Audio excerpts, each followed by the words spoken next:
नमस्कार दोस्तों, मैं हूं अनुज गोस्वामी और अपनी फितरत के मुताबिक एक बार फिर आप सबके बीच कुछ ऐसा लेकर के आया हूं जो ना सिर्फ इंसानी जिंदगी के लिए बहुत अहमियत रखता है बल्कि हम में से ज्यादातर लोग कभी न कभी किसी न किसी रूप में इस तरह के जीवन के बारे में जरूर जानना और समझना चाहते हैं।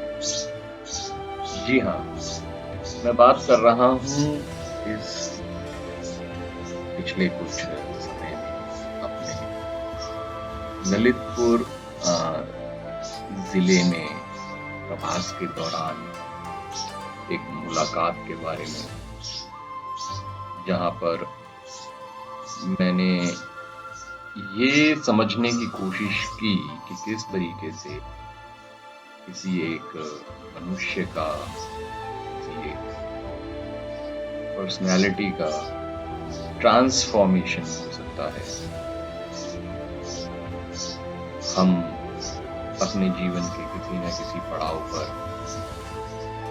ये समझने की कोशिश करते हैं कि आखिरकार ये जिंदगी क्या है और हमें इसे किस तरीके से जीना चाहिए। और इसी तलाश में अक्सर हम एक यायावर यानी कि बोहेमियन की जिंदगी जीते हैं और अक्सर ये भी होता है कि ये तलाश पूरी होती भी नहीं। तो इस मायने में मैं थोड़ा सा सौभाग्यशाली समझूंगा, रादर कहूँगा कि मैं लकी हूँ कि इस तरीके के पड़ाव पर पहुंचा। और अब जिस व्यक्तित्व के बारे में मैं आपको बताना जा रहा हूँ, उनसे बहुत करीब से मुलाकात भी हुई। जी हाँ, मैं आपका परिचय करवाने जा रहा हूँ गोस्वामी श्री अनिल जी महाराज से, जो कि इस समय एक योगी या ये कहें कि एक ऐसे व्यक्ति का जीवन जी रहे हैं जिसकी तलाश में आप, हम सभी अभी तक कभी न कभी, कहीं न कहीं जरूर गए हैं। और जब मुझे मालूमात हुई उनके बारे में इस इलाके में, बहुत आश्चर्य हुआ कि किस तरह से किसी व्यक्ति का जीवन या किसी व्यक्ति का व्यक्तित्व इस तरह से बदल सकता है।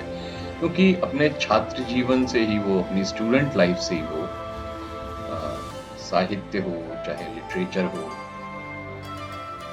कला, आर्ट फॉर्म्स हैं या थिएटर्स, इन सब में न सिर्फ बढ़ चढ़ के हिस्सा लेते थे बल्कि अपने साथियों को भी मोटिवेट करते थे और साथ लेके चले। वो अपनी स्टूडेंट लाइफ में एक बहुत अच्छे एथलीट भी रहे।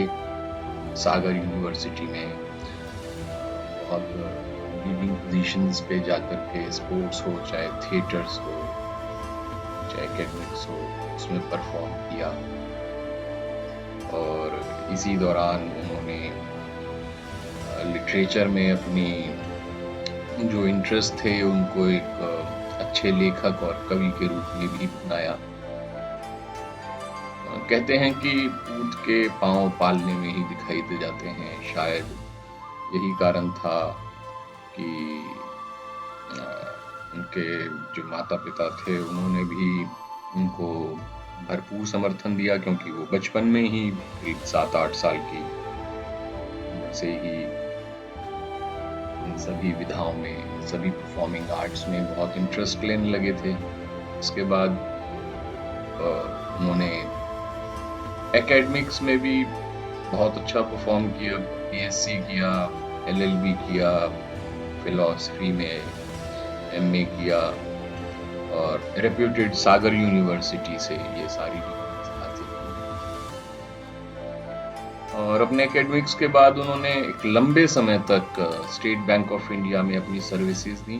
इसी दौरान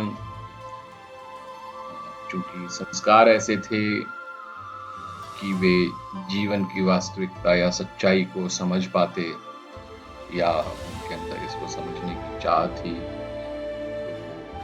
विपासना ध्यान योग की तरफ आकर्षित हुए। इसके प्रैक्टिस में वो गोयनका जी के संपर्क में आए इगतपुरी में, और धीरे धीरे उन्होंने योग के साथ अध्यात्म को भी समझना शुरू किया। और स्थिति ये आई कि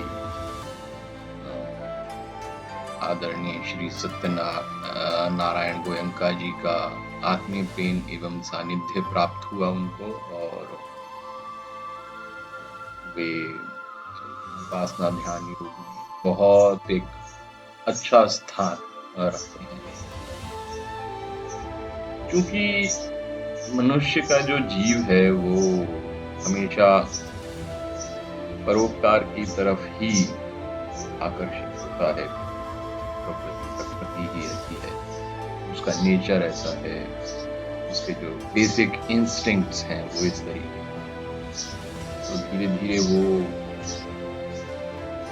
आत्म साक्षात्कार के बाद इस उजाले को, इस लाइटनिंग कम्युनिटी में भी डिस्ट्रीब्यूट करने के लिए आगे आए, और उन्होंने लंबे समय तक लोगों के साथ अपने डिस्कोर्सेस, डिस्कशंस एंड मीटिंग्स की एक लंबी श्रृंखला चलाई।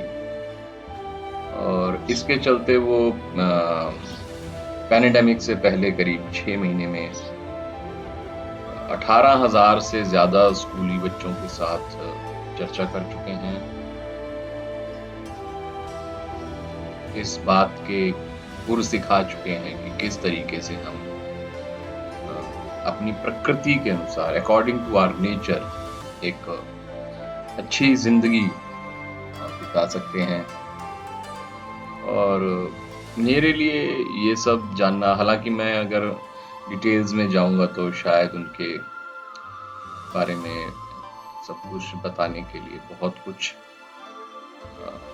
अभी मेरे पास है भी नहीं, और समय भी बहुत लगेगा। सिर्फ इतना ही आप सबको बताना चाहूंगा कि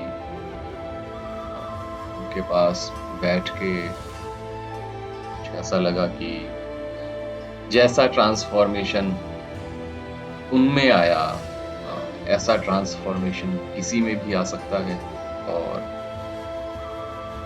वो अपने जीवन को जो अभी है इससे और ऊपर उठा सकते हैं।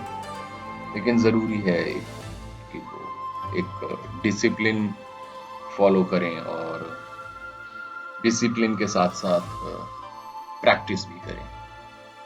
सो